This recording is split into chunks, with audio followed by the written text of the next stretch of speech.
Je m'appelle Sadjo, j'ai 10 ans. J'habite avec mes parents et mes 5 frères et sœurs dans le petit village de Bidje.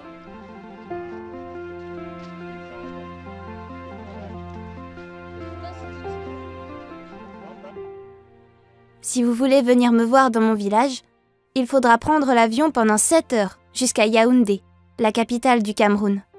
Puis prendre le train pendant 17 heures pour traverser la forêt.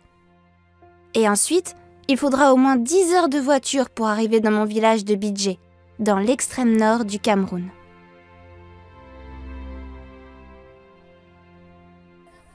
Ici, on ne va à l'école que le matin, et tout le monde porte le même uniforme dans les classes. Moi, je suis en primaire. L'après-midi, il y a beaucoup de travail à faire à la maison. Je dois m'occuper de mon petit frère et aider ma mère pour les tâches du quotidien. Les enfants ont toujours quelque chose à faire. Dans les villages comme celui de Sadjo, il n'est pas simple de réaliser les tâches de la vie quotidienne. Alors tout le monde participe. Pour boire, faire la cuisine, se laver, on doit aller chercher de l'eau au puits en dehors du village et la transporter dans des bidons.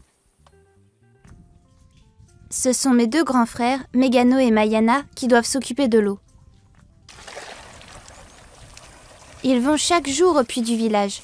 Ils doivent y aller à vélo.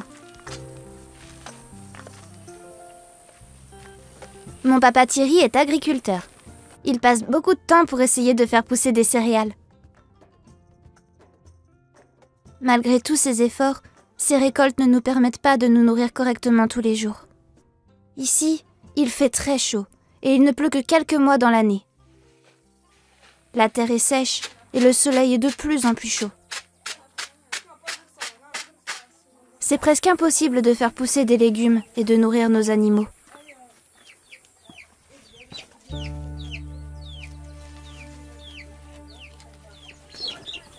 Au nord du Cameroun, de nombreux enfants ne mangent pas en quantité et en qualité suffisante, car les terres ne donnent pas de quoi se nourrir correctement. À cause de la crise climatique, il fait de plus en plus chaud et l'eau se fait rare. La terre est de plus en plus difficile à cultiver. L'eau est difficile à puiser. Je ne trouve pas le mil pour manger. Il n'y a pas de bonne terre pour cultiver le mil et nourrir tout le monde.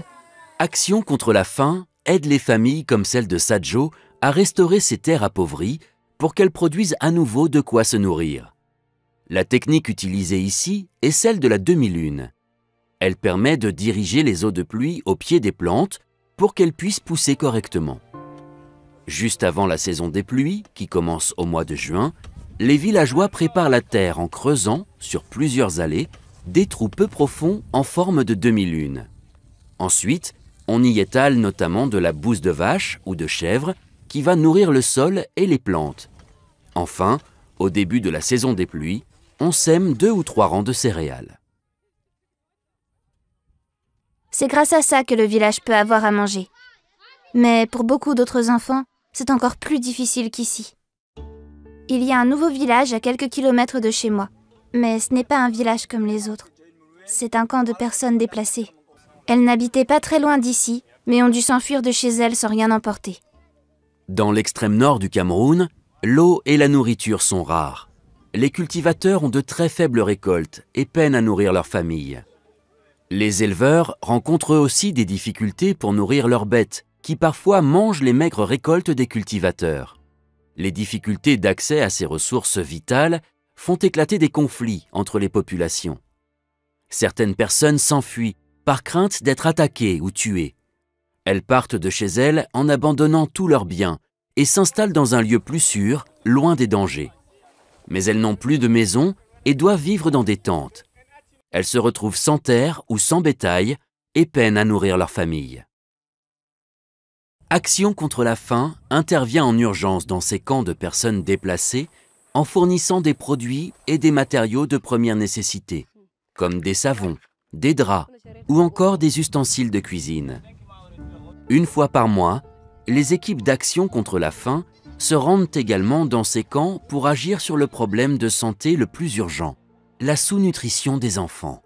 En effet, lorsqu'un enfant ne mange pas correctement en qualité et en quantité suffisante, il devient fatigué et manque d'énergie. son corps ne fonctionne plus correctement. Il tombe malade et souffre alors de sous-nutrition. Pour détecter un enfant sous-nutri, on utilise un outil appelé le périmètre brachial. Il s'agit d'un bracelet qui permet de voir si l'enfant est sous-nutri et si son état est grave. L'enfant est en position, on demande à la mère de prendre une bonne posture et l'enfant également pour que l'enfant ne soit pas stressé. Donc là, étant sur le bras de l'enfant, de cette manière. Et là, ça nous permet un peu, avec ces couleurs, à travers la fenêtre, on permet de voir si l'enfant est malnutri ou pas. Donc le rouge, c'est la malnutrition aiguë sévère. Le jaune, c'est modéré. Et le vert, c'est en bonne santé. Pour soigner les enfants malades, on utilise un aliment-médicament. Il s'agit d'une pâte alimentaire à base de cacahuètes, enrichie en vitamines et en minéraux. Elle va permettre à l'enfant qui la mange de reprendre des forces et de guérir de la sous-nutrition. À la fin de la consultation, les familles repartent avec un petit nombre de sachets qui permettront de soigner l'enfant en urgence. Ensuite, elles pourront se rendre au centre de santé situé à quelques kilomètres. Là-bas, elles recevront gratuitement d'autres sachets de pâtes pour que leur enfant guérisse complètement. Que ce soit dans les camps de déplacés ou dans le village de Sadjo, les familles de l'extrême nord du Cameroun souffrent particulièrement de la crise climatique et peinent à se nourrir correctement. Des fleuves sont asséchés et les animaux sauvages comme les éléphants viennent parfois jusque dans les villages pour chercher de la nourriture. Dans le village de Sadjo, les enfants jouent encore comme tous les enfants, mais leur avenir ici est fragile.